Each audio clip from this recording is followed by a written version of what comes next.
দেশের পরিচিত মুখ টিকটকার প্রিন্স মামুন ওরফে আব্দুল্লাহ আল মামুনকে গ্রেফতার করেছে পুলিশ।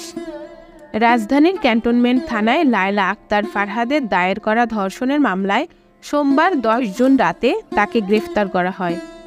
দাউদকান্দি থানার ভারপ্রাপ্ত কর্মকর্তা ওসি মোহাম্মদ মোজাম্মেল হক বলেন, টিকটকার মামুনের বিরুদ্ধে ঢাকা ক্যান্টনমেন্ট থানায় একটি ধর্ষণের অভিযোগ করা হয়। সেই প্রেক্ষিতে মামুন কুমিল্লায় অবস্থান করছে এমন তথ্যের ভিত্তিতে ঢাকা ক্যান্টনমেন্ট থানা পুলিশ আমাদেরকে তাকে গ্রেফতারের একটি রিকুইজিশন প্রেরণ করে। সোমবার রাত 9:30টায় আমরা দাউদকান্দি টোল প্লাজায় অভিযান পরিচালনা করে তাকে গ্রেফতার করা হয়। তার 3 ঘন্টা পর ঢাকার ক্যান্টনমেন্ট থানার একটি টিম আসলে আমরা মামুনকে তাদের কাছে হস্তান্তর করি। ক্যান্টনমেন্ট থানার ভারপ্রাপ্ত কর্মকর্তা ওসি শাহিনুর রহমান সংবাদ মাধ্যমকে জানান, বিয়ের প্রলোভনে